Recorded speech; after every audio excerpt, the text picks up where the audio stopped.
Hi guys, welcome back. I'm Dawn. This is Michael of Chasing Neat. Chasing Neat. Yay! Which basically means we're chasing neat. Chasing Neat.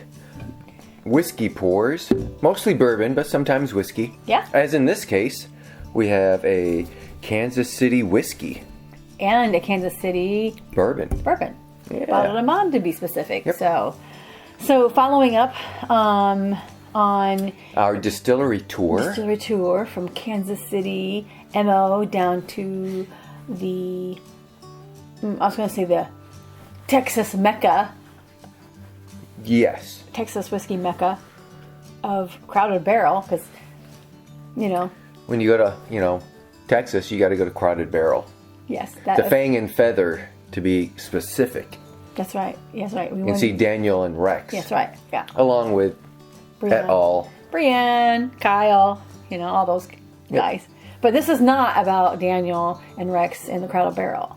This is about Jacob Rieger Distillery. That's right, in Kansas City, Missouri. Missouri. Missouri. Not Kansas City, Kansas, because, that would make too much sense to actually call the city after the state. Let's call the city after someone else's state. Yeah. Right on the line, make it even more confusing. Yeah. What does Hoosiers know, right? Yep. So anyway, of course, that's how Indiana has East Chicago. Yeah, we do. That's weird. We have, the city of East Chicago is east of Chicago, but it's in Indiana. Oh, it's so weird. Oh, so weird. I don't know how that works, but you know what? Of course, we also have a Mexico in Indiana, so. Yes, there is. And isn't there, and a New Paris? No. Like, isn't there like a Leavenworth, like multiple Leavenworths in different states? Probably. Like there's, my mind. There's Lebanon. There's like no, that's 13 not what I'm thinking Lebanons in the There country. is a name of a city that's in several different states that if I'm not remembering this right, or maybe I am remembering this right, that I don't want to say sanctuary cities. That's not what I mean. But cities that were from like in the 50s, 60s, whatever, they rebuilt these communities and they were like all the same type of communities, but in different states. Ringing a bell? Oh, I don't know about that. All right. Anyway, It doesn't matter. Somebody research that. Put in the comments for Dawn. Or maybe Dawn's just crazy. Yeah. So anyway, so back to J. Rieger and Company. Today we're going to try the two whiskeys, a Kansas City whiskey, a bottled and bond bourbon. What are you looking at? We should put the coffee one. Oh, it's over Focus. Hello, focus. We also happen to buy a J. Rieger, a coffee whiskey too, but which is what he was looking at, which is not part of this video, but we gotta focus in. Focus. Yeah, which we are starting to amass a little bit of a collection of some coffee whiskeys for somebody who's not a coffee drinker. I seem to like coffee whiskeys, just not coffee. And we like to support the craft distilleries, so and they tend to have those. So we support them. Yeah. So anyway, back to the whiskeys we have here at J. Rieger. We recently were able to take a distillery tour, and mainly I think because we were on our trek down to, like I said, Austin, Texas to see Crowded Barrel. We stopped en route to see Ben Holiday, which is in Missouri, Weston, Missouri, which is north of Kansas City, Missouri, which we knew we were going to see J. Rieger because we had already bought, when I say we, I mean Mike, bought a bottle of J. Rieger's whiskey. And we were like, I don't even know where you got it or when you got it, but we've had it for a long time. I wonder if I bought that on the trip back from Texas, southern Texas with Rob. Maybe. When we moved his dad's effects out of his house. Maybe. So. But all I do know is when we're setting this little area up, we paid $35 for that. Yeah. So, but anyway. The price tag's on it. Yeah. Actually, it was $33. Yeah. According to the price tag, but yeah. So anyway, we did research a little bit. I mean, if you get a chance to look at our distillery tour video, definitely check that out because we did do a little tour of the distillery, which is kind of cool. Their distillery of J. Rieger basically is like a museum, a distillery, a tasting room, a vibe, a restaurant. It's a slide. A very cool. Check out our vibe. video. Yeah, cool. So anyway, but let's go back to these guys here. Just kind of give you a little bit of history of how it came to be, right? So I don't have my glasses on. So we took some notes, but this is some stuff that we learned while we were on the tour. But anyway, since you have your glasses on, why don't you give some of that? All right. Yeah. So Jacob Rieger originally immigrated from Austria/Hungary in 1877 with his wife. 1887, right? 1877. Oh, okay, gotcha. Yeah. Because I can read because I got my glasses on. I know. With his wife and son and daughter. They immigrated to Cincinnati, but then in 1880 moved to Kansas City, Missouri. Once there, they opened a grocery store. In 10 years later, 1900, Alexander, his only son, took over the business and started doing more mail order offerings. Well, but for that, so when they opened up, before you go too much further, they opened up a grocery store in 1880. Right. But around 1877, they started doing whiskey. Yes, they started doing this. So they kind of were doing both. And then Alexander, I said, like you said. Yeah, came in and he actually started mail ordering whiskey as well. Yeah. So they were well ahead of the curve in mail order whiskey sales or whiskey or alcohol sales. I think just in general, they were like the biggest mail order anything in the country. They were the first Sears Roebuck catalog. Yeah, cool. But whiskey, well, how cool would that be, right? And actually, also at that time, they had created their catchphrase or their slogan called "Oh, so good." It's said exactly that way. Yep. Oh, so good. It sounds like a candy bar. Anyway. In 1915, as a result of a number of flooding in and around the distillery, which was close to the railroad depot, they built a hotel just a little bit away from the flooding. And that hotel was primarily made to accommodate all of the business people traveling into Kansas City and that area, which at that time was kind of becoming the business center for the region. So that's why they were all coming there, and that's why they noticed a need for that hotel. And they kind of needed it. From what we were researching, it was like kind of a little more no frills, non-luxury type. They just it was the business. It was a business. Yeah. Business man's hotel, not the Ritz-Carlton. So, moving forward several decades, in 2010. Way after Prohibition took them all out. Yep. Right. Ryan Maybe. I wanted to say Mayberry. Maybe opened up a bar called the Manifesto in the basement of the original hotel. And during the grand opening, the last remaining Rieger showed up and started talking to him, and that was Alexander. No. Andy. Yeah. It wasn't clear if Andy was, if Alexander was, a great grandfather of Andy. It just didn't really say. It just said Andy Rieger, who was like one of the descendants of the original Jacob Rieger line, happened to come to the opening night of the Manifesto / restaurant that Ryan Maybe and a chef, what's the chef name? Howard. The chef is, and I just ran across it because it was. Yeah. Anyway, you can find it for us. It's right here. Uh-huh. But you didn't put the name. You just said the same year partnered with Chef Howard. Chef Howard, sorry. Howard Hanna. Oh, you didn't capitalize.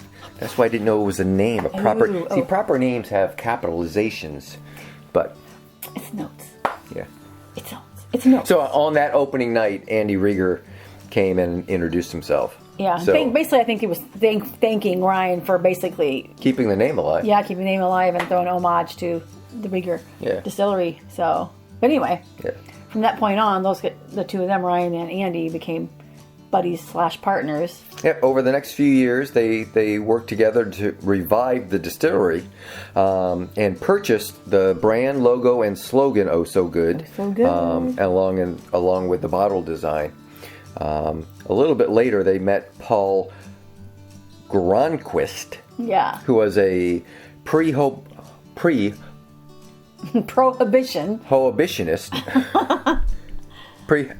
Is that spelled right? Probably not. Pre-prohibition.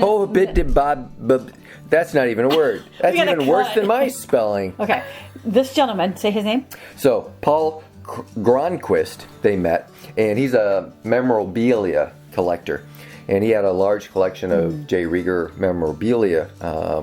So they partnered with him, and some of that is what is now in the distillery / museum / restaurant / Yeah. slide room. And again, side note, that memorabilia section of the new distillery where they're at is It's really cool. Very Yeah. cool. Yeah, they did a good job with it. So, but anyway, so they opened with a restaurant. Andy and Ryan became a partnership. Yep. In 2014, they hooked up with Dave Pickerel, who was kind of a traveling Johnny Appleseed of bourbon. I shouldn't say Whiskey. I should say whiskey because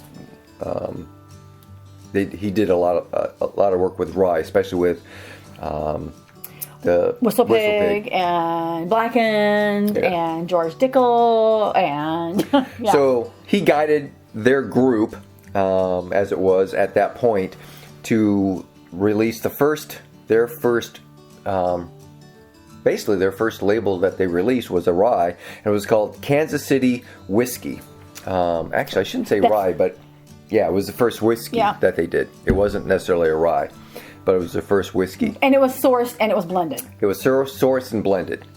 One of the things that they blended was when they did the research on the original J. Rieger recipe, they found out that they blended Amoroso sherry with it. Oloroso. You always say Amoroso. Because that's the girl from the TV show. Right? Yeah, You're Fired. You're Fired. So anyway, they found out that their original recipe was that blended with the sherry. So they kind of reconstituted that formula along with Dave Pickerel.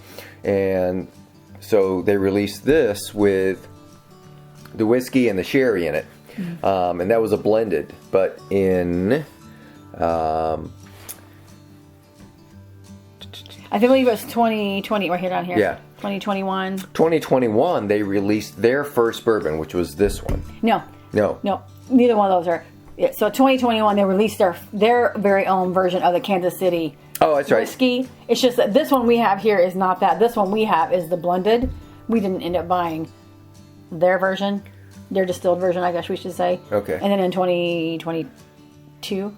2022 is the bottle and bond, which is this one. Yeah, this one happens to be the second version of. Actually, 2021 was the first bottle and bond rye. Yeah. And then 2022 was the first bottle and bond bourbon. Okay. So we don't have the rye. We've got the bourbon. We've got their whiskey. So this one they made. This one they blended.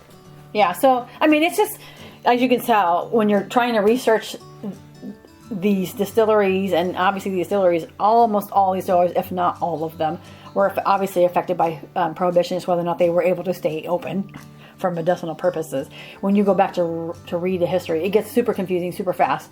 So, I mean, we just encourage you guys to, like, when you're interested in bourbon, read about these things and learn about them because, it makes a difference, specifically when something got released versus when it didn't get released. But, don't get all mired up in the details on that unless you're, like, nerdy and want to know that. Yeah. But I do find that very interesting. So, basically, these two bourbons, a bourbon and a whiskey, were released in around the 2020 range. Yeah. But we're going to try these two that we have. So how did you pour these? Just so I don't get out of sync. Dun, dun. So we got over here. We have the Kansas City whiskey, which is the blended. Over here. On the right. Yep. We're going to match it. So is that your right? Yes, too? sir. Okay. Yes, so not the outside, but just the right. Yep. We're going to go. Whoosh. So this is the left and left. So our left and our right. Our left, our right. Correct. Yeah. Ta-da! Anyway, but as we know, this is a 92 proof over here on the left, on the side, and then this bottled and bond, of course, is 100 proof because that's part of the rules of being a bottled and bond bourbon. And bottled and bond here is 6 years. I didn't get the age on what this blended stuff is, but maybe it says. We will find out what it says. Dun, dun, dun. I don't think it does.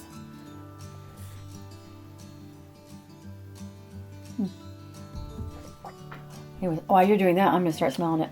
Yeah, it does not say anything about it. Yeah. So, and I don't know if our notes actually said anything no, about I don't think it does either, but I mean, there is a lot of good information on their website, so I mean, yeah, they did a good job. Really good job with that. So there's a gnat flying around here. Came from your flowers that we had to bring in because it's starting to get cold outside. So all the flowers and plants are now inside. That's right. So if you see a swatting things, it's probably the same gnat that's flying around SLB's set. Yeah, I want to know how they got in the basement. I don't know. I'm telling you, they just maybe come out of the woodwork. I don't know. So for the nose on this whiskey, for being blended, corn whiskey blended with rye whiskey and a little Olorosa sherry, it smells sweet. Not ethanol-y at all. I mean, I don't know what I get. It's not typical bourbon flavor, and again, it's a whiskey, but but I don't catch that. I don't smell that caramel, that vanilla. You know, I smelled just there. It was weird. A railroad tie. Weird. You know what I mean? Why are you smelling railroad tie? I don't know. I mean, well, when we go to the railroad tracks, you know, I mean. Tell me you don't smell a little bit of. Does it not smell a little bit like? Now, mind you, our studio is literally 10 feet from one of the busiest tracks in the nation in Elkhart, Indiana, which is also right across from the train museum. So we do spend a lot of time in that area. Yeah, think about it. All right. You know, now that you put that in my head. I mean, I'm not saying it's railroad crossing. Really... Seriously, that's an odor? That's a smell? Let's be honest. When we went to J. Rieger, we could see the building, but we couldn't get over the tracks. Oh, yeah. We couldn't get to it because there was, there was a train going by. Yeah. And then there was a train going by the other way. It was like, we got to get to our tour, and it's we can't even walk across. That's hilarious. Which is kind of funny. I don't know. They don't smell bad. But a little petroleum to them, but... Okay, I think I'm done nosing. Maybe it's the sherry that we're smelling. That is it? I don't know. But all right, try it. Cheers.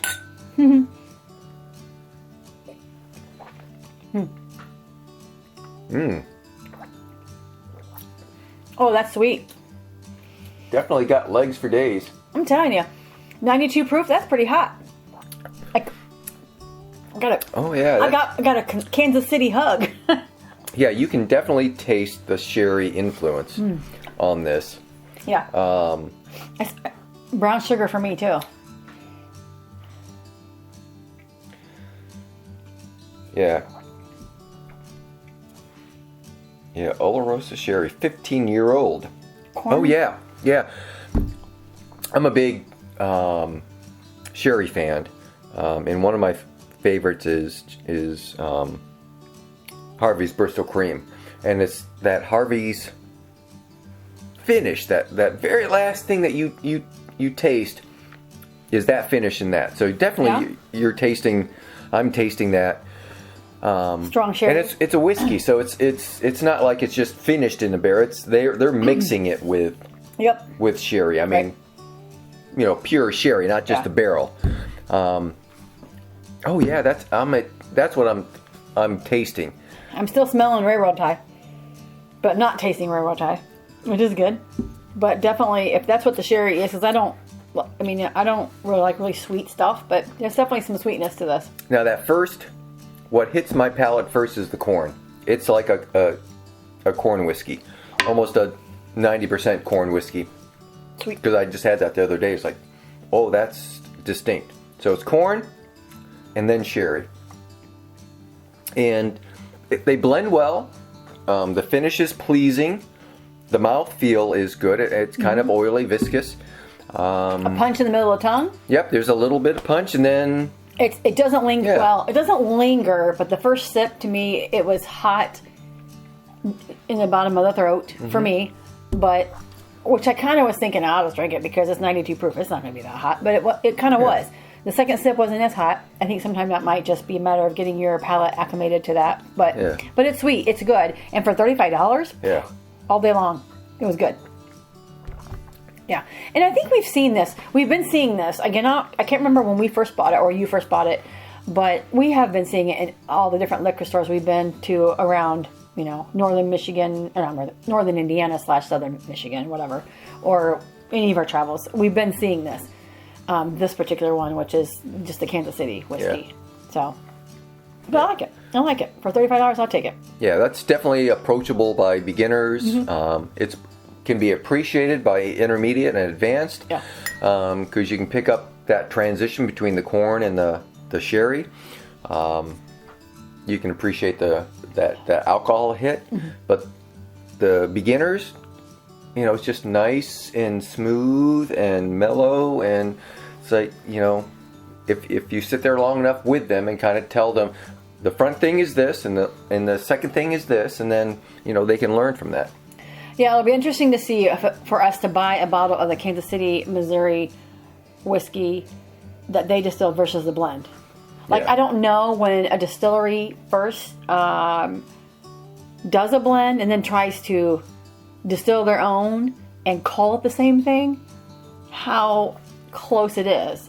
Or do they try to make that whiskey that they distill on their own similar to that? Because obviously when they do, whiskey, I'm just going to say they can't add the sherry, but they can because it's a whiskey. So we just need to get a bottle of theirs that they distilled, which I don't know that we knew that at the time, and we didn't buy it at the distillery when we were there because we knew we had this. So instead we ended up buying just the bottle and a Bond, which we knew we wanted which to is try. their stuff. Yeah. We didn't try that one at the distillery, so I'm anxious to try this one. So with that, let's move over to the 100 proof bottled and Bond bourbon whiskey, which is 6 years old. Okay. I smell grape. Yeah, grape. Like, I never pick up, smells right away, and it's like... Grape and a little bit of bubble gum. Yeah. Wow, what is that? I gotta throw it in my nose. My sinus kind of... My nose is not all that sensitive, so I usually go in... Anytime I go to a tasting and I do this... It's like, his nose is I freak out the people running the tasting going, I'm good, I just... Except for sometimes you get some ethanol. Sometimes it's like, but... Yeah. But definitely, like you said, we smelled the grape. And like you said, bubblegum, a small hint of that. But mostly I'm smelling grape. I would like to I like to test this against the Nulu. Oh, yeah. The purple top. I can't remember what it is, but it's definitely grape forward smelling, so... What is that? I can't tell you what else identify it is. It's like grape and bubblegum. And something else. Bubblicious. Not bubblicious, but like the bazooka. Yeah. Right. Which is a little bit of cornstarch. People think of when they smell bubblegum, it's the cornstarch that they're kind of smelling, but there is if you take away the cornstarch on a piece of bubblegum, there is, that fruitiness, that bubblegum, red bubblegum, bazooka. Did you just try? Fine. I figured you were talking. I'll drink. Wow, what is that? Definitely, there's a little bit of a astringent to me. A punch? It's not overly sweet. It's not. I don't find that caramel. A little bit of vanilla in there. Yeah, there's that. I don't know. My initial reaction is apricot. I don't know. Apricot. My initial reaction, maybe it could be. My initial reaction is funky. Funky. Now we usually get. Historically, we've gotten funk out of something that's a high barley content, but I don't know that I'm getting that out of that. Well, again, my immediate honest reaction was, "Whoa!" This is kind of that Motown funk. As opposed to the Kansas City funk. As opposed to the Uptown Funk. Uptown Funk. Uptown Funk you up. That's as far as I can sing, because otherwise we're going to get copyright strike. Yeah, I don't know that they tell us, or we had in our notes what the mash bill was. It wasn't obvious, but... It's But going it's to be... a 6-year-old, so it's got some age to it. And I wouldn't think it would be that far different from like a Kentucky bourbon, being that it's so close in proximity. I mean, it's still Midwest. We still get the fluctuations. It's about the same latitude. Yeah, I mean, between northern Indiana, yeah. Here's that. Nah, I'm going to get it. Yeah. I don't know if I like it or dislike it at this point. But it's got some legs too. I mean, it's just top the glass all the way down. It's still... It is very different to me from things that we're normally used to on a bourbon whiskey realm. Not like, and again, it's not like a Texas whiskey, but it's a different category. So I don't know. Yeah. That third taste is, I'm getting more sweetness from the third taste in the finish. Not much. Do you think it really is strong? I don't think it's not much. I don't taste 100 proof. I really don't. Oh yeah, I think this 92 proof. Yeah, I taste alcohol in this. Yeah. Or feel more in this one than that. Yeah. Yeah, So, that, what, 92? Yeah. So on that regard, it's definitely smoother than the other one. Now this is a lot more oily, more viscous than this one. I got a little rhubarb in there. I wouldn't know because I don't like rhubarb, so I don't eat it. But I don't think they're... Okay, do I never really smell rhubarb? Because I don't know, rhubarb really has a smell to it. Like a sour, bitter fruit. I mean, it's pleasant. I mean, I would definitely drink that. I'm going to go back to this one real quick. Yeah. For my palate, it's not my favorite. I think it's because it's so different. And maybe different is good to some people, but to me it's different enough that I feel like with Texas whiskey and maybe even this Missouri whiskey or like Tennessee whiskey, maybe it's something you just gotta try. I'm going crazy here. But I think those types of different whiskeys you might have to try multiple times to get kind of the palate or the taste of what those genres are. Shall we call them genres? Yeah. You know? Oh, you blended it? 50-50. Mike's like, forget it, I'm just going to go. Just because I want to see what the finish is going to be like. And I want to see what that first punch is. I'm kind of thinking the corn forward of this is going to mellow out whatever funk we're getting in this on the front palate. Yeah. And I think the finish between both of these, because I like the finish in that, I like the finish in that, see where it ends up. So I'm just going to let this mellow for a couple seconds. You know what I like to do? Send a sample of this bottled and bond bourbon whiskey to the bourbon van. The YouTubers. The YouTubers? Yeah. Yeah. Yeah, I've never checked out their YouTube. Yeah. Their 5 Sip Fridays and see if they can figure out what it is. What it is, yeah. Say, what is this? Sip 1, Sip 2. They're fun to watch. But we just like it because where they end up doing their videos from on their... everything's all out on location. Well, I shouldn't say everything, but... Their 5 Sip Friday for sure is. But their 5 Sip Fridays are out on location someplace. Yeah. So, all in all, of the two of these, I like this blended one better than I like the bourbon, the bottled and bond bourbon. The bottled and bond 100 proof bourbon is not hot in my opinion. Yeah. It is more grassy to me, more different. And I don't want to say funky because I don't want that to come out as like a negative connotation. I just don't know what it is. I can't pinpoint it. But I think it's a fresh crack. It's a neck pour. So let's see what that looks like, and again in another couple more pours and revisit that. But yeah. Smell that. Yeah. So this said we've opened this, and this has been open for at least a year. Yeah. But it was only opened up that much, so it hasn't oxidized that much. This one we opened tonight. Yeah. This one, we're blending it. You've added some sweetness to it, so it definitely is a little more brown sugar, but not like a strong brown sugar. But I don't know. So anyway. So I'm gonna try this real quick. You haven't tried it yet? Is this the first time? I haven't been watching you. I've been in my own little world over here on this half of the table, as what I normally do.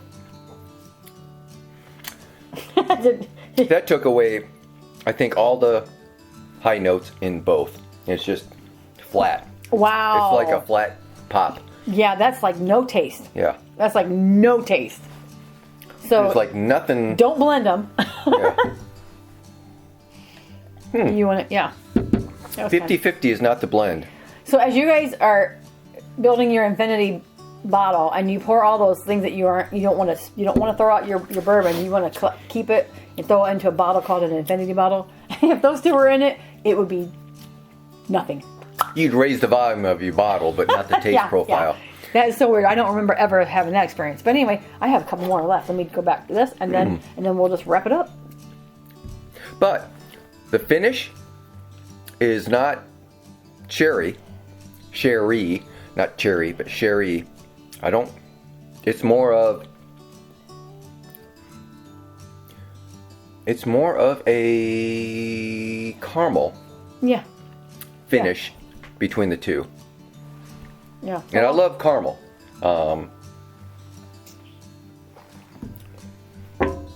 Yeah.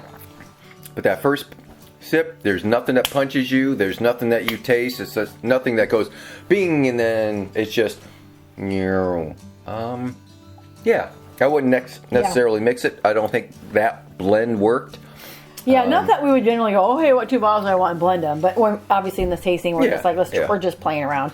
But you never know. Sometimes it works. Do you want to try? You want to finish with these two, or you want to finish them for me? Yeah. Or just try them one more time, and then we'll wrap it up. Mm-hmm. So that one is this. Yep.